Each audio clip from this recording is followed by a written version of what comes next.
There is a goddess in the Greek pantheon that Zeus did not strip of her power, not after the war that broke the Titans, not after the heavens were redrawn and the old order buried beneath the world. Of the entire generation that came before him, the Titans who had ruled the cosmos and lost, only one walked free, and not just free, honored. Honored, in fact, with a share of every realm the king of the gods had the power to give. Her name was Hecate, and the strangest thing about her, the thing the modern world has almost entirely forgotten, is that the Greeks did not treat her as a side character. They treated her as something close to the most powerful being in their entire religion. We have been told, more or less from childhood, that Hecate is a witch, a figure for Halloween posters and fantasy novels, a pointed hat in the moonlight, a cauldron, a cliché. That version of her exists. It just bears almost no resemblance to the goddess the ancient Greeks actually worshipped. The real Hecate held 3 torches and 3 faces and 3 realms, the heavens above, the earth beneath, the sea between. And Zeus, who divided the cosmos among his brothers and his children, gave her a share of all of them. Tonight, you will find out what a Titan had to offer that Zeus himself needed, and why the answer changes what the word goddess means. Settle in. The fire is low. The world outside is quiet. And if you have ever passed a place at night where 3 roads meet and felt for a moment that something there was watching you, then this is the goddess who taught the ancient world to feel that way. She is older than the Olympians. She is older than most of the names you know, and the story of how she came to be honored, forgotten, feared, philosophized into the fabric of the universe itself, and then quietly turned into a cartoon. That is what we are going to walk through together. Slowly, in no hurry at all. The first thing the Greeks themselves agreed on about Hecate was that she did not begin with them. They knew this. The poets admit it almost in passing, the way you might admit that a particularly impressive guest in your house grew up somewhere else. Her parents were Titans. Her name, in the oldest layer of the language, may not even be Greek. Her mother was Asteria, whose name simply means the starry one. Asteria was a daughter of 2 of the original Titans, Phoebe and Coeus, which made her a sister to Leto, which made her the aunt of Apollo and Artemis. Asteria was the goddess of falling stars and prophetic dreams, and her own myth ends strangely. When Zeus pursued her, as Zeus pursued so many, she refused him. She turned herself into a quail and threw herself into the sea, where she became an island. The Greeks called that island Delos, and it later became one of the most sacred sites in the entire Greek world. So Hecate's mother is, quite literally, sacred ground. Geography that began as a person. Her father was Perses, a son of the Titan Creus, and his name carries a darker meaning. Perses comes from a verb that means to destroy, to ravage, to lay waste.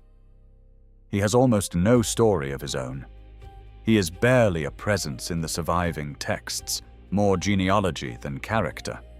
But the Greeks placed him deliberately, the daughter of a starry mother and a destroying father.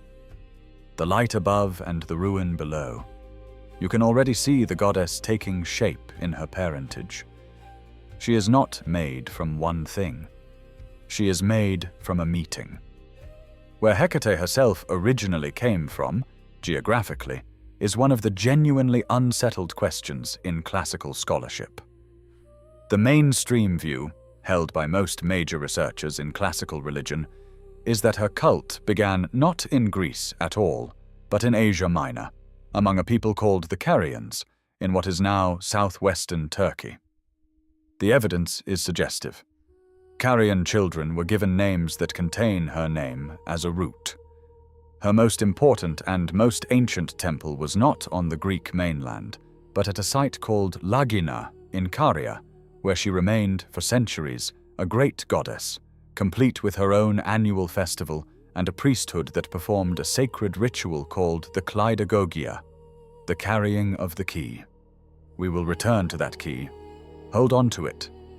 There is a quieter scholarly counter-argument, made carefully by the classicist William Berg in the 1970s, that the Carian evidence might actually point the other direction, that Hecate became Carian during her Hellenization rather than the reverse. Most scholars do not find Berg fully convincing, but the debate is real and unsolved, and what is not in dispute is that by the time she enters Greek literature, around the 8th century before the Common Era, she is already a fully formed figure of considerable theological weight. She does not arrive in the Greek world as a small local deity hoping to be promoted. She arrives, to borrow a phrase, already powerful, already old. The name Hecate itself is a puzzle. The most common Greek explanation derives it from the word hekatos, an epithet that was sometimes used of Apollo, meaning the one who works from afar, or the far shooter. That makes a kind of sense. Hecate's powers reach across distances. They cross worlds. But linguists generally suspect that this is what is called a folk etymology, a Greek attempt to make a foreign name sound like it belongs. The original meaning, if there ever was a clear one, is lost. Even the goddess's name is a kind of crossroads. 3 explanations meet inside it, and none of them is the obvious answer. This is the first thing to remember about her. She does not fit cleanly anywhere. She came from somewhere else, married into the Greek pantheon by way of poetry, kept her older powers like a guest who never quite unpacks. And the question of why the Greeks accepted her, why Zeus elevated her, why she of all the older generation kept her crown, turns on a single strange passage of poetry, written in the 8th century before the Common Era. Remember that passage. It is the place this whole story turns on, and we will arrive at it next. In the 8th or 7th century before the Common Era, the dating is contested, and scholars argue, but somewhere in that misty prehistorical window, a Greek poet named Hesiod sat down to write a vast genealogical poem he called the Theogony. The Theogony is, more or less, the official birth certificate of the Greek gods. It begins with chaos, moves through the primordial powers, charts the rise of the Titans, the war between Titans and Olympians, and the eventual triumph of Zeus. It is, in other words, a narrative engine designed to glorify the new order. And then, right in the middle of it, for about 40 lines, the poem stops dead and praises Hecate. You have to understand how strange this is. Hesiod is in the business of telling you why Zeus is the king. He does not pause to celebrate other gods at length. He certainly does not pause to celebrate a Titan. And yet here, between the genealogies of Ouranos and Gaia, the poem opens up and gives us what scholars now call the hymn to Hecate, a 40-something line digression that is, in its own way, the most extraordinary praise of any deity in the entire poem. It almost reads like a separate document. What does Hesiod actually say? He says that Zeus, son of Kronos, honored Hecate above all others. He says that Zeus gave her splendid gifts, a share in the earth, a share in the unfruitful sea, a share even in the starry heaven. He says that she is honored exceedingly by the deathless gods. And then he simply lists, without obvious organization, the things she does. She sits beside kings in judgment. In the assembly, she singles out whom she will, and that person is distinguished. When men arm themselves for battle, she is there to give them victory. She helps athletes win. She helps horsemen ride well. She helps fishermen fill their nets. She helps shepherds increase their flocks. She is, says Hesiod, Kourotrophos, a nurse of the young, present at every child's growing. Read that list again, slowly, and notice what it actually claims.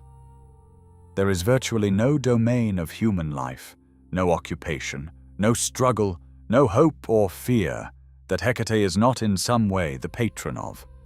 She is not specialized, she is universal. And the last detail, that she is a nurse of the young, is not the kind of thing you say about a fearsome goddess of darkness. It is the kind of thing you say about someone you love. This passage was so strange to later editors that for centuries many of them refused to believe Hesiod actually wrote it. They called it an interpolation, a forgery, a later insertion by someone with private religious motives, perhaps an Orphic, perhaps a priest at Lagina, perhaps a follower of some local cult who wanted to smuggle his goddess into the official Greek poem of origins. Earlier editors of Hesiod, in the 19th century, simply bracketed the passage. They printed it in smaller type. They marked it as suspect. The implication was always, surely this cannot be original. Surely the Theogony did not really hand a Titan this much power. Modern editors have largely changed their minds. The most authoritative recent editions, those of Mersenne and Solmsen and West, print the passage as authentic. The current scholarly consensus, articulated most clearly by the classicist Jenny Strauss-Clay, is that the hymn to Hecate is genuinely Hesiodic, and that it serves a real theological purpose within the larger poem. Far from being out of place, it foreshadows everything Zeus will eventually do: distribute honors, divide realms, allow some older powers to continue under a new dispensation. Hecate is not an embarrassment to the Olympian order. She is, in a sense, its proof of concept. The new king honors the old goddess. That is what makes him worthy of being king at all. But notice what the passage does not say. It does not say that Hecate has been demoted. It does not say that her powers are now lesser than they were. It does not even call her a Titan in the disgraced sense, the way the imprisoned Kronos and his brothers are spoken of elsewhere. It says she is honored, and the verbs are present tense. Honors, sits beside, is at hand, is good, stands by. This is a goddess who, in the world Hesiod is describing, is fully active. She is not a holdover, she is not a memory, she is not, in any sense the Greeks would have used, a defeated god. She is, in fact, the only one of her kind. And that question, how this one Titan kept her power when all the others lost theirs, is the question that turns everything that follows. Keep that question in mind. The answer, when we reach it, is the moment that reframes the whole story. The standard explanation, the one Greek mythographers eventually settled on, was elegantly simple. When the war between the Titans and the Olympians broke out, the war the Greeks called the Titanomachy, Hecate did not side with her own kin. She did not fight for the old order. She fought instead for Zeus. This is recorded in several places, most clearly in the library of the writer we now call Pseudo-Apollodorus, a Greek mythographer of the 2nd century of the Common Era who collected and organized the older stories. Apollodorus is matter-of-fact about it. The Titans, he says, fought Zeus and lost. Most were imprisoned in Tartarus. Hecate, who had taken the Olympian side, was rewarded. She was permitted to keep her honors.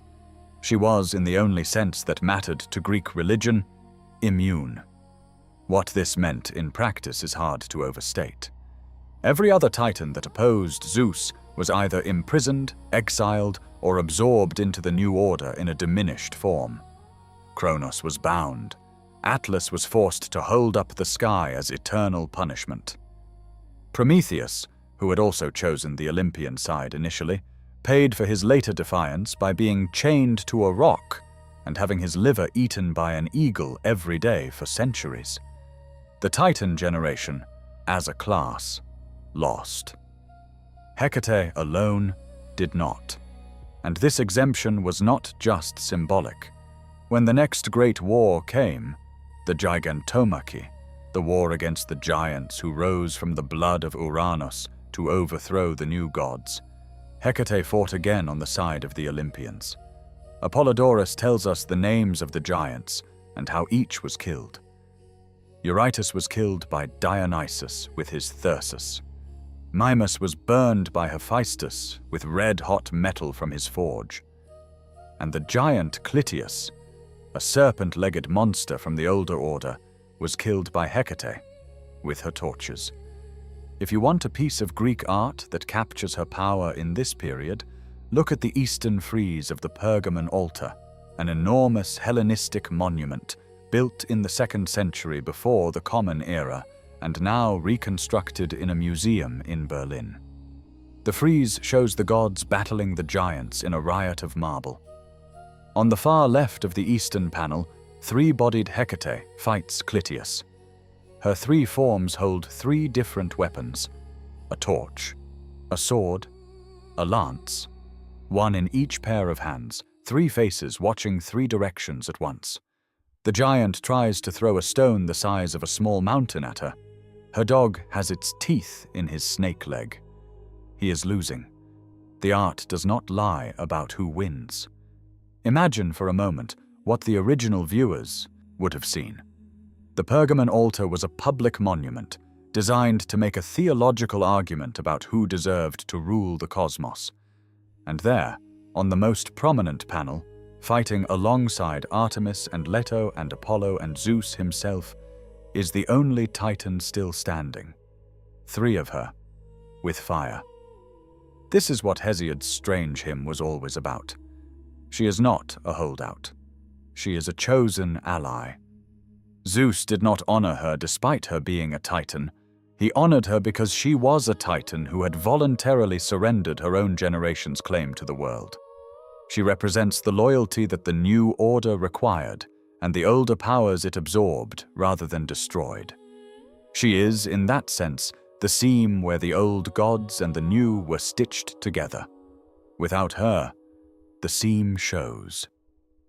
This is the moment to mention something that is easy to miss. Among all the Greek gods, Hecate is the only one who genuinely belongs to both worlds. The Olympians come after the Titans. The Titans come before the Olympians. Hecate is a Titan who stands on Olympus's side. She is, in the deepest theological sense, the connection between the two cosmosi. And when, in later centuries, philosophers looked for a goddess who could symbolize the linking of higher and lower realms, the soul that connects the eternal to the material, they did not have to invent her. She was already there. She had been there from the beginning. Hold on to that. We are going to need it. Now, the thing about Hecate's three faces. There is a temptation, when you hear about a goddess with three heads, to picture something monstrous, something out of a horror film. That is almost the opposite of the impression she gave the Greeks. They depicted her, particularly in the classical period, as a beautiful young woman, often dressed in the long flowing chiton of a noblewoman, holding two torches or a key, or sometimes a small dagger. The triple form, when it began to appear, was not horror. It was geometry. Here is what most retellings leave out. A Greek crossroads, in the world Hecate inhabited, did not look like the four-way intersection you see at the center of a modern city. The Greeks were a hill country people, and their roads tended to fork. A crossroads for them was a trivium. Three roads meeting in a hub, a Y shape rather than a cross. To stand at the center of a Greek crossroads was to be looking three ways at once. And so when the Greeks began to set up little roadside shrines to the goddess who ruled those places, they gave her three faces so she could see down all three roads at once. The historical record gives us a name and a date for the moment this iconography crystallized. According to the 2nd century travel writer Pausanias, a sculptor named Alcamenes, a student of the great Phidias, working in Athens in the late 5th century before the Common Era, created the first three-bodied statue of Hecate. He placed it on the bastion of Athena on the Acropolis, beside the temple of wingless Nike. The original is lost, but hundreds of Roman copies survive, and you can see them today in museums all over Europe. The Borghese, the Vatican, the Glyptothek in Munich, the Metropolitan in New York. They show three identical young women standing back to back around a central column, each looking outward, each holding her torches and keys.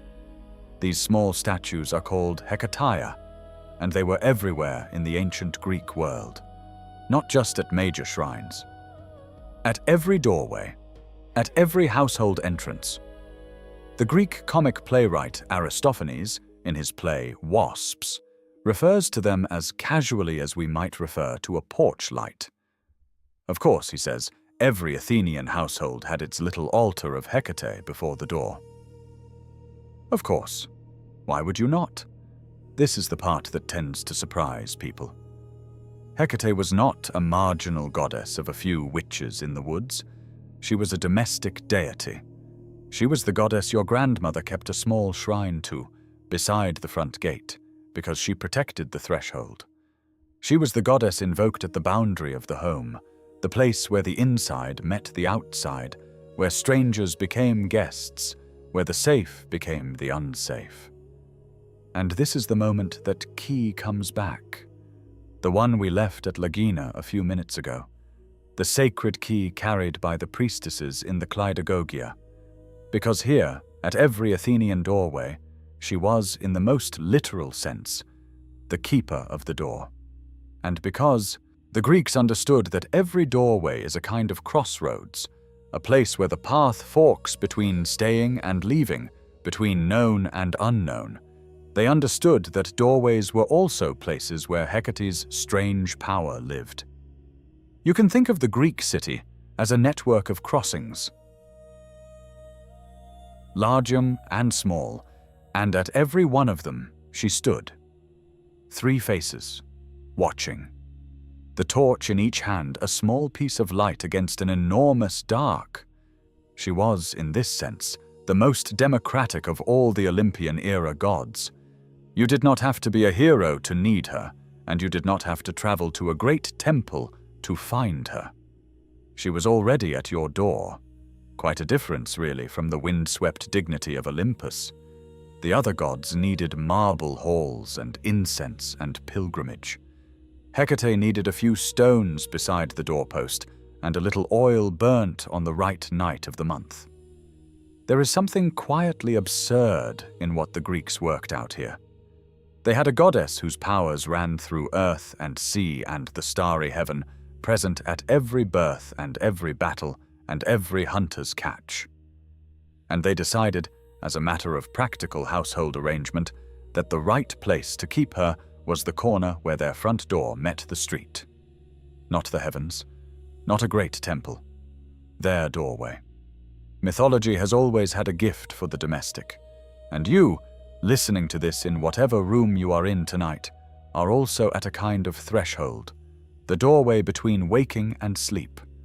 That is, in fact, exactly the kind of place she was once thought to inhabit. So if there is a small comfort in the idea, well, the Greeks would not be surprised that you feel it. Of all the stories that survive about Hecate, the one that tells you the most about who she actually was, what kind of being the Greeks thought they were dealing with, is the one in which she barely appears at all. It is in the Homeric hymn to Demeter, a poem composed in roughly the 7th century before the Common Era. The hymn is the foundational text for the Greek understanding of the seasons, of grief, of the bond between mothers and daughters. It is the story of the abduction of Persephone. You probably know the outline. Persephone, the daughter of the harvest goddess Demeter, is gathering flowers in a meadow. The earth opens. Hades, lord of the dead, rises in his chariot and seizes her, and the earth closes again over her cry. Persephone calls for her father, Zeus. Nobody answers. Nobody hears. Or, and this is the detail you have to hold close, almost nobody hears. The hymn says that Persephone called out, and that her cry went unheard by every god and every mortal and every bird of omen, with one exception. Except for the daughter of Perseus, the one who keeps in mind the vigor of nature. She heard it from her cave. That is Hecate.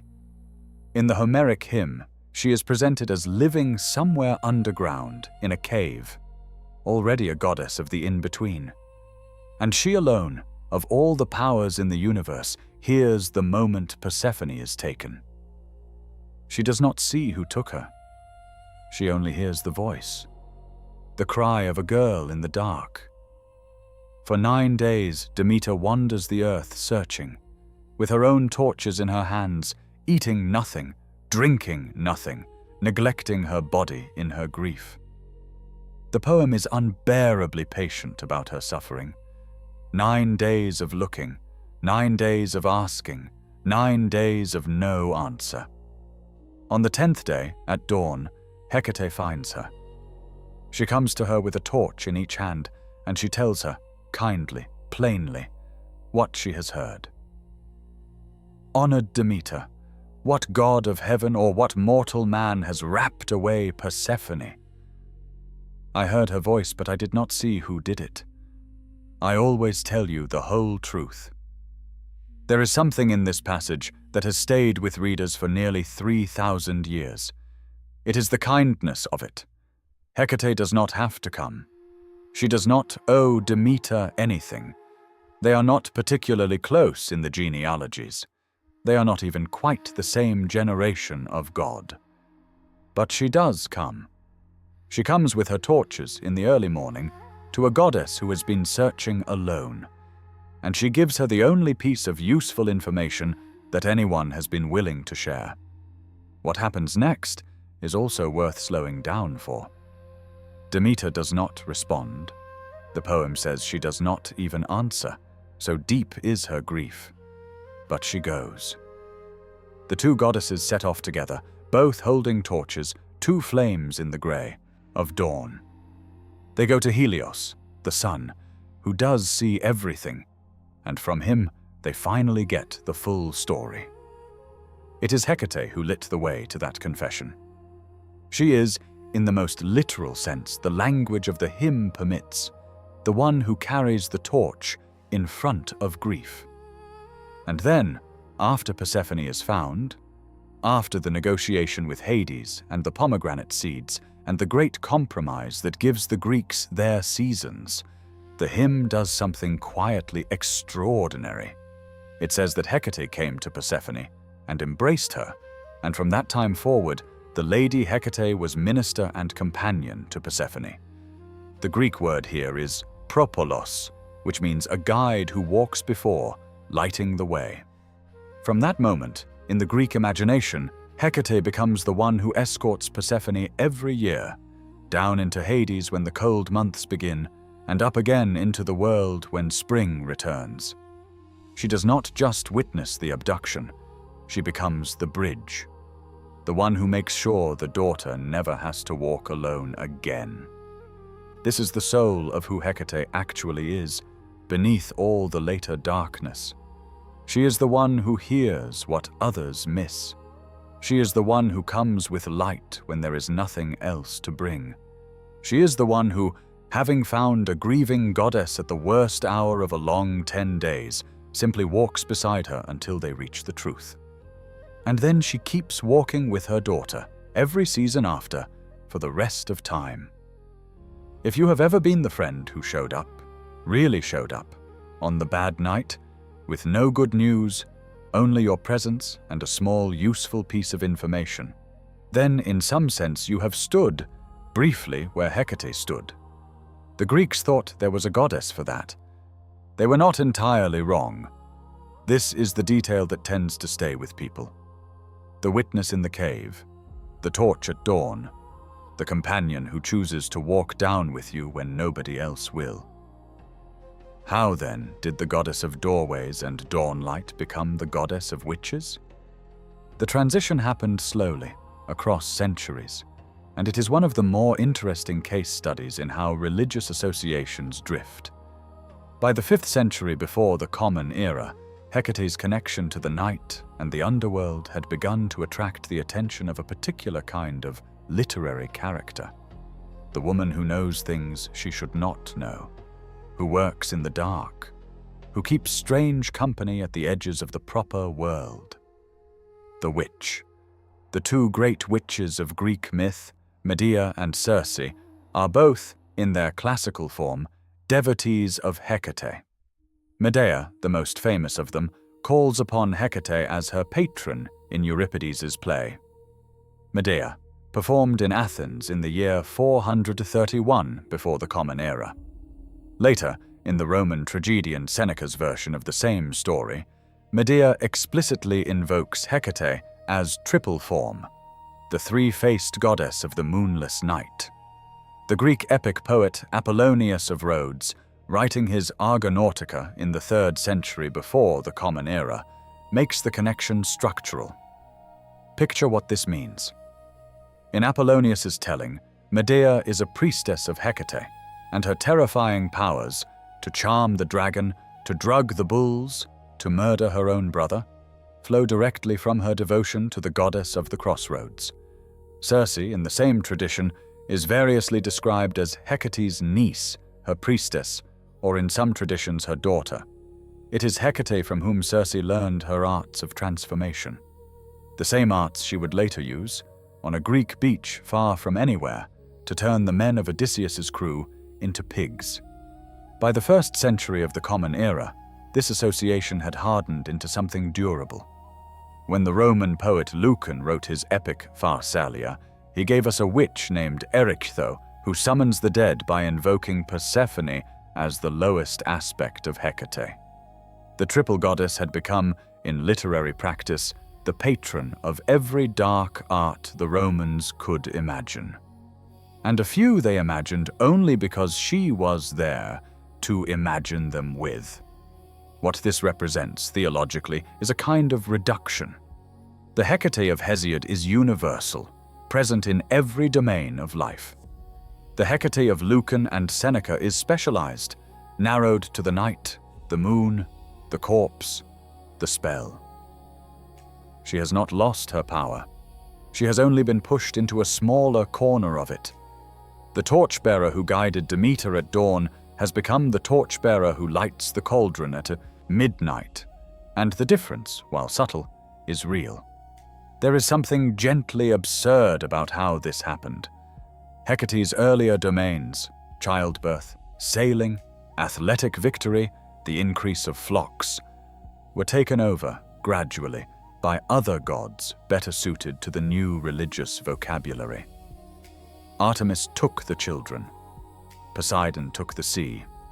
Hermes and Pan took the herds. What was left for Hecate was the unowned territory, the night, the dead, the hidden. She did not lose her job because she was bad at it. She lost it because the pantheon was reorganizing itself, the way an old company eventually reorganizes around its newer hires, and her oldest portfolios were quietly handed off. This is where the Greek magical papyri enter the story. From the 2nd century before the Common Era to the 5th century of the Common Era, scribes in Egypt, working in Greek, in a richly hybrid magical tradition, copied out spells and invocations on long rolls of papyrus. We have these documents now. They are extraordinary. They contain love charms and curse tablets and the elaborate summonings of dark powers, and Hecate is everywhere in them. She is invoked under titles that pile up like prayers: Phosphoros, Lightbringer; Cleiduchos, Keyholder; Trioditis, of the three ways; Chthoniya, of the earth; Brimo, the angry one. One papyrus calls her the goddess of the triple ways, who hold untiring flaming fire in triple baskets, before whom diamonds quake in fear and gods immortal tremble. That is a goddess who has not been demoted. That is a goddess whose worshippers have decided, very deliberately, to remember exactly who she always was. There is a ritual associated with Hecate that gives you a clearer picture of how she lived in the daily life of a Greek household. It is called the Deipnon, the supper, and it happened every month on the night of the dark moon. The Athenian month was lunar. It ended on the day before the new moon was first sighted, in the deepest of the lunar dark. This was, in the Greek imagination, the most uncertain night of the month, the night when the boundary between the living and the dead grew thinnest, when wandering ghosts were said to walk, when Hecate herself was thought to lead her train of restless spirits down the roads of the city. To prepare for this, every household made an offering. You did not make this offering at a great temple. You made it on your own threshold or at the nearest crossroads, a three-way junction of paths ideally, but the corner where your front door met the street would do, since the doorway and the road already formed a kind of crossing. You prepared a meal. The traditional contents were specific. Red mullet, the only fish considered sacred to her. Eggs, garlic, cakes. Sometimes a small pile of leeks. You set the food out in a humble dish. You also gathered the sweepings of the household, the dust, the small scraps, the leavings of the previous month, and you placed those, too, at the crossing. Everything that needed to leave the house left it now. And then, and this is the part the ancient sources are emphatic about, you walked away. You did not look back. You did not return until morning. To turn around, the Greeks believed, was to risk seeing what should not be seen. The wandering dead were eating Hecate's supper. They were her companions. They followed her down the roads, and on the night of the dark moon, they were close. To look back was to invite their notice. Better to leave the food. Better to keep walking. In practice, the offerings were often eaten by the poor. Greek charity of a particular old kind. The food set out for the goddess and her ghosts also fed whichever neighbor was hungriest, and nobody asked questions about which had taken which. The Deipnon was simultaneously a religious purification, a household cleansing, and a quiet form of welfare. It accomplished, in one ritual, 3 different kinds of work, which is, in its own way, exactly the kind of triple efficiency you would expect from her. Notice what the Deipnon implies about the actual character of Hecate's worship. This is not a frightening god kept at arm's length. This is a god you fed every month, on the worst night of the lunar cycle, in the same way you might leave out food for an honored elder relative on the difficult anniversary of a family loss. Hecate was the goddess you wanted on your side at midnight. She was the one, too, whom you bowed your head when the dark came in close. Her dogs barked at intruders. Her torches lit the path. Her keys opened the doors that needed opening, and locked the ones that needed locking. She was, in the deepest sense the Greeks could mean it, on your side. That is the goddess the Greeks left their offerings for. And then, centuries later, a group of philosophers took that same figure, the one beside your doorway with her modest supper and her 3 faces, and proposed that she was something else entirely. The largest possible thing. The strangest chapter in Hecate's story is the one that almost no popular account of her ever mentions, and it began, more or less, in the 2nd century of the Common Era, long after the Greek city-states had given way to Rome, long after Hesiod's Theogony had become a kind of curiosity, long after most of the Olympian gods had begun their slow fade into philosophy and metaphor. In this period, a strange set of texts appeared. They are called the Chaldean oracles, and we do not entirely know who wrote them. They claim to be channeled, divine utterances transmitted through trance mediums, recorded by initiates of a mystical tradition that fused Greek philosophy with Persian and Egyptian elements. The oracles became enormously important to a school of philosophers called the Neoplatonists, Iamblichus, Proclus, Porphyry, who used them as the basis for an entire system of mystical practice they called Theogony, the divine work, the ritual technology of returning the soul to its source. And in this system, the central deity was Hecate, not Hecate the witch, not Hecate the wandering goddess of crossroads, something far stranger and far larger. In the Chaldean system, as the classical scholar Sarah Iles Johnston has shown in her landmark study, Hecate Soteira, the deepest piece of academic work ever done on this aspect of the goddess. Hecate is identified with the world soul, the cosmic soul, the intermediary principle that, in Platonist philosophy, connects the eternal divine intellect to the material universe. She is, the oracles say, as a girdling intellectual membrane, separating the higher fire from the lower fire and binding the two together. She is the source from which individual human souls flow into bodies. She is the path by which they return. You have to sit with what this means. The goddess who, in Hesiod, was a daughter of stars and destruction, has become, 8 or 9 centuries later, the literal soul of the universe. Every breath you take involves her. Every act of consciousness moves through her. The body of the cosmos is her body. The oracles call her the mistress of life, the one whose womb is full, the source from which everything flows and to which everything returns. This is not, and Johnston is very careful about this, a Hecate who has been promoted by accident. The Neoplatonists chose her deliberately, and this is where the earlier piece completes itself. Remember the observation from a few thousand years before, that Hecate was the seam where the Titans and the Olympians were stitched together, the goddess who belonged to both worlds at once. The Neoplatonists needed exactly that. They needed a goddess who could mediate between higher and lower realms, who belonged equally to both, who could carry the soul across thresholds. They had in their own tradition the perfect candidate, the Titan who had always been at the doorway, the torchbearer at the dawn meeting, the companion who walked Persephone down into the dark and back up again. They had been calling her the Chthoniya and the Propolos and the Soteira, the Savior, for 1,000 years.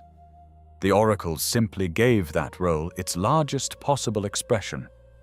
The crossroads, scaled up to cosmic proportion, the threshold between worlds made into the structure of the universe itself. By the time Christianity began to overtake the old religion in the 4th and 5th centuries, this version of Hecate, the philosophical Hecate, the Hecate of the oracles, had become one of the most refined theological figures in the entire pagan world. She was, briefly, more than a goddess of witches. She was a goddess of being, the ground beneath the gods. And then, of course, she was forgotten. This is the moment to stop and notice what was lost. The Hecate who emerges from the historical record, the original goddess before the modern reductions, is one of the most complex figures in any mythology. She is a Titan honored by Zeus. She is the witness in the cave at the worst moment of another goddess's life. She is the patron of every doorway in classical Athens. She is the cosmic soul of the Neoplatonists. She is a goddess of 3 realms, 3 faces, 3 roads. She is grief's companion, and the keeper of the dead, and the bringer of light. What did she become in the centuries after? She became Shakespeare's Hecate, briefly mentioned in Macbeth. Most of those scenes are now believed not to have been written by Shakespeare himself, but by his collaborator Thomas Middleton, where she leads the 3 witches in a kind of pantomime of her older self. She became, by the 18th and 19th centuries, a stock figure of Gothic literature, the crone with the cauldron, the figure on the Halloween poster, the witch behind the witch. Christian polemicists, with no patience for the subtlety of pagan theology, simplified her into something demonic. The tradition that produced the Chaldean oracles was forgotten outside of specialist academic circles. The household altars at Athenian doorways were not rebuilt.